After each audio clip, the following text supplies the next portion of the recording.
नमस्कार दोस्तों, कैसे हो आप सभी। उम्मीद करता हूँ बहुत अच्छे होंगे। आपकी तैयारी भी बहुत बढ़िया चल रही होगी और मैं आपका अपना दोस्त अजय भार्गव फिर से आप सभी का स्वागत करता हूँ। प्रिय विद्यार्थियों, जैसा कि आप सभी लोगों को ज्ञात ही है भाई, ठीक है, हम लगातार बहुत बेहतरीन तरीके से अपनी तैयारी को आगे बढ़ा रहे हैं और मेरा पूर्ण प्रयास यही रहता है कि मैं आप लोगों को बेहतर से बेहतर कंटेंट दे सकूं और शुरुआत से ही इसी बात के ऊपर कायम हूं और आगे भी भविष्य में इसी बात पे कायम रहूंगा, क्योंकि कंटेंट पे काम करना एक अध्यापक का काम होता है। तो उसी क्षेत्र में आगे बढ़ते हुए आज हम पढ़ेंगे भाई विश्व यानी कि भारत के अंदर जो धरोहर स्थल है, जिनको हम कह सकते हैं विश्व स्तर पर यूनेस्को के द्वारा संरक्षित कर लिया गया है, तो उसके बारे में हम जानेंगे। पहले मैं आप लोगों को बताऊंगा कि यूनेस्को क्या है, कहां इसका मुख्यालय है, ये क्या काम करता है, फिर हम इस टॉपिक के बारे में अच्छे से जान पाएंगे। तो ध्यान से देखिएगा भाई।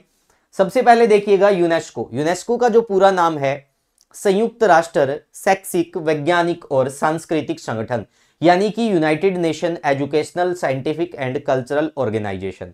इसकी जो स्थापना है बेटा 16 नवंबर 1945 को हुई और इसका मुख्यालय जो है वो पेरिस फ्रांस के अंदर है। अब देखो इसके उद्देश्य क्या होते हैं।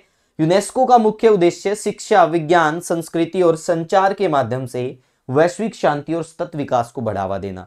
तो यहां पर आप लोगों को कुछ चीजें दिखाई देगी भाई। संस्कृति, तो संस्कृति यानी कि जो भी एक प्रकार से हम कह सकते हैं भारत देश की जो धरोहर है, ठीक है भाई, तो सांस्कृतिक रूप से जो प्रसिद्ध स्थान है उन सभी को क्या कर लिया गया है, यूनेस्को द्वारा विश्व धरोहर स्थल में शामिल कर लिया गया है। या फिर प्राकृतिक तरीके से या फिर मिश्रित तरीके से जो जो चीजें रहेंगी उन सभी को क्या किया गया है, विश्व धरोहर स्थल में शामिल किया गया है। तो भारत के लगभग एट प्रेजेंट तक 43 यानी कि 43 जो स्थान है वो विश्व धरोहर स्थल में शामिल कर लिए गए हैं।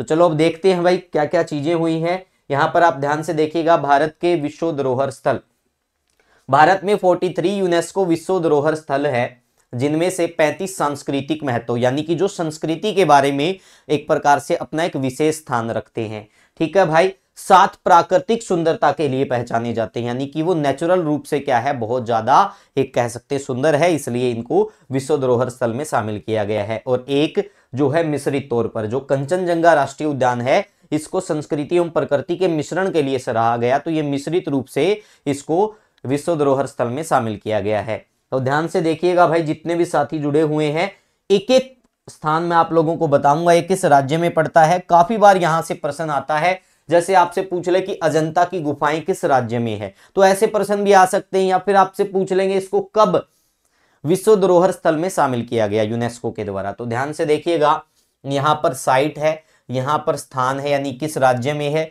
यहां पर वर्ष है और ये किस प्रकार का स्थल है, यानी किस रूप से इसको विश्व धरोहर स्थल में शामिल किया गया है। अजंता की जो गुफाएं हैं ये महाराष्ट्र के अंदर है। कहां पर है बेटा, महाराष्ट्र के अंदर। और इसको 1983 के अंदर क्या किया गया, यूनेस्को के द्वारा विश्व धरोहर स्थल में शामिल किया गया। तो ये आपसे पूछा जा सकता है। उसके बाद एलोरा की गुफाएं, तो ये भी पूछ सकते हैं किस राज्य में है, तो ये भी महाराष्ट्र के अंदर है। और इसको कब शामिल किया गया बेटा, तो इसको भी 1983 में, और ये भी सांस्कृतिक रूप से इनको शामिल किया गया यानी इसकी प्रसिद्धि के कारण। उसके बाद आगरा का किला, ये उत्तर प्रदेश में है, 1983 में इसको भी शामिल किया गया विश्व धरोहर स्थल में यूनेस्को के द्वारा। उसके बाद ताजमहल भाई उत्तर प्रदेश के अंदर है, 1983 में इसको भी सांस्कृतिक तौर पर विश्व धरोहर स्थल में शामिल किया गया। सूर्य मंदिर, आपसे पूछा जाएगा कोणार्क का सूर्य मंदिर कहां पर है, तो ये चीजें आप लोगों को पता होनी चाहिए। उड़ीसा में है, स्टेटिक्स का पार्ट है, बहुत बार परीक्षाओं में आता है। कब इसको विश्व धरोहर स्थल में यूनेस्को द्वारा शामिल किया गया, 1984 में। उसके बाद में महाबलीपुरम में स्मारकों का समूह, ये तमिलनाडु में है और इसको भी 1984 में यूनेस्को द्वारा विश्व धरोहर स्थल में शामिल किया गया। उसके बाद नेक्स्ट देखते हैं भाई, काजीरंगा राष्ट्रीय उद्यान, काफी बार परीक्षा में पूछा जाता है ये कहां पर है, तो बेटा ये असम राज्य में है, इसको 1985 में शामिल किया गया। मानस वन्यजीव अभ्यारण्य, ये कहां है बेटा, असम में है, तो इसको 1985 में शामिल किया गया। कवलादेव राष्ट्रीय उद्यान, इसको ये कहां पर है, राजस्थान में, इसको 1985 में शामिल किया गया। गोवा के चर्च और कॉन्वेंट, ये कहां है, गोवा में, इनको 1986 में शामिल किया गया। खजुराहो स्मारक समूह भाई, ये कहां है, मध्य प्रदेश में, और इनको कब शामिल किया गया, 1986 में। हम्पी में स्मारकों का समूह, तो हम्पी कहां है, कर्नाटक के अंदर है भाई, तो इसको भी 1986 में शामिल किया गया। फतेहपुर सिकरी ये कहाँ है, उत्तर प्रदेश में, और इसको कब शामिल किया गया बेटा, तो इसको शामिल किया गया 1986 के अंदर। तो ये सारे फैक्ट आपसे पूछे जा सकते हैं और जो जो प्रश्न बन सकता है प्रयास हमारा रहेगा वो सब मैं आप लोगों को करवाऊं। छोटा हा टॉपिक है लेकिन बहुत महत्वपूर्ण है। उसके बाद पत्तकल में स्मारकों का समूह, ये कर्नाटक में है, 1987 में इसको शामिल किया गया। एलिफेंटा गुफाएं महाराष्ट्र में है, इनको 1987 में शामिल किया गया। महान जीवित चोल मंदिर ये तमिलनाडु में है, 1987 में इनको शामिल किया गया। सुंदरवन राष्ट्रीय उद्यान पश्चिम बंगाल के अंदर है, 1987 में इसको शामिल किया गया। ये आपको पता ही होगा, यहाँ पर क्या होते हैं, जो एशियन टाइगर हम जिसको बोलते हैं, बंगाल टाइगर जिसको बोलते हैं, वो सबसे ज्यादा पाए जाते हैं। उसके बाद नंदा देवी और फूलों की घाटी राष्ट्रीय उद्यान, ये उत्तराखंड में काफी बार परीक्षा में आता भाई ये, ठीक है, नंदा देवी या फूलों की घाटी, तो उत्तराखंड में 1988 में इसको शामिल किया गया भाई। तो ये सारे के सारे क्या है, विश्व धरोहर स्थल में शामिल है। उसके बाद सांची में बौद्ध स्मारक भाई, ये मध्य प्रदेश में है, इनको 1989 में क्या किया गया, यूनेस्को द्वारा विश्व धरोहर स्थल में शामिल किया गया।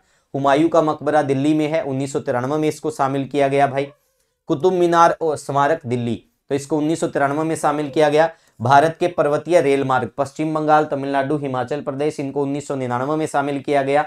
बोध गया में महाबोधि मंदिर परिसर, तो आपसे पूछा जा सकता है महाबोधि मंदिर कहां पर है, तो ये है बिहार के अंदर, 2002 में इसको शामिल किया गया। भीमबेटका के जो सेलासरय है यानी कि जो गुफाएं हैं, ठीक है भाई, शैल चित्र है, इनको मध्य प्रदेश में है, 2003 में इनको शामिल किया गया। उसके बाद छत्रपति शिवाजी टर्मिनस यानी कि पूर्व में विक्टोरिया टर्मिनस, ये महाराष्ट्र में है, 2004 में शामिल किया गया। चंपानेर पावागढ़ पुरातत्व पार्क ये गुजरात में है, 2004 में इनको शामिल किया गया। लाल किला परिसर दिल्ली में है, 2007 में शामिल किया गया। जंतर मंतर जयपुर में है, राजस्थान के अंदर, 2010 में शामिल किया गया। पश्चिमी घाट, ठीक है भाई, सहाद्री के रूप में भी जाना जाता है, सहाद्री, तो ये महाराष्ट्र, कर्नाटक, केरल, तमिलनाडु, 2012 में इनको शामिल किया गया। राजस्थान के पहाड़ी किले, राजस्थान में इनको 2013 में शामिल किया गया। उसके बाद रानी की वाव पाटन गुजरात, ये गुजरात में है, 2014 में शामिल किया गया। ग्रेट हिमालयन नेशनल पार्क संरक्षण क्षेत्र हिमाचल प्रदेश में 2014 में शामिल किया गया। नालंदा महाविहार या नालंदा बिहार, ये बिहार के अंदर है, 2016 में शामिल किया गया। कंचनजंगा राष्ट्रीय उद्यान सिक्किम में है, 2016 में शामिल किया गया मिश्रित तौर पर। ली कार्बूसिए का वास्तुशिल्प कार्य चंडीगढ़ में 2016 में शामिल किया गया। अहमदाबाद गुजरात में है, 2017 में शामिल किया गया। उसके बाद मुंबई के विक्टोरियन गोथिक और आर्ट डेको समूह महाराष्ट्र में है, 2018 में शामिल किया गया।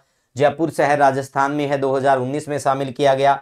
काकित्य रुद्रेश्वर मंदिर तेलंगाना या रमप्पा तेलंगाना के अंदर है, 2021 में शामिल किया गया। धोलावीरा एक हड़प्पा स्थल है, गुजरात के अंदर है, 2021 में शामिल किया गया। शांति निकेतन पश्चिम बंगाल में 2023 में शामिल किया गया। होयसल के पवित्र समूह कर्नाटक में 2023 में शामिल किया गया। मोइदम अहोम राजवंश की टीला दफनाने की प्रणाली असम में है, 2024 में शामिल किया गया। इसको जुलाई 2024 में यानी लेटेस्ट शामिल किया गया है भाई। तो टोटल कितने हो गए, 33 में से पूछ ले सांस्कृतिक वाले कितने हैं, तो सांस्कृतिक वाले हैं 35। प्राकृतिक कितने हो गए, प्राकृतिक वाले हो गए 7 और एक क्या हो गया, मिश्रित वाला। तो टोटल कितने हो गए भाई, टोटल हो गए हमारे 43। तो ये आपसे पूछा जा सकता है, बहुत ही महत्वपूर्ण टॉपिक था परीक्षा की दृष्टि से। बड़े अच्छे से कवर करना, बहुत अच्छे से पढ़ना और यूट्यूब चैनल को सब्सक्राइब करना मत भूलिएगा। आज के लिए इतना ही, मिलते हैं बहुत जल्द अगली कक्षा के साथ। तब तक बने रहिएगा हमारे साथ, यूट्यूब चैनल को सब्सक्राइब कर लीजिएगा।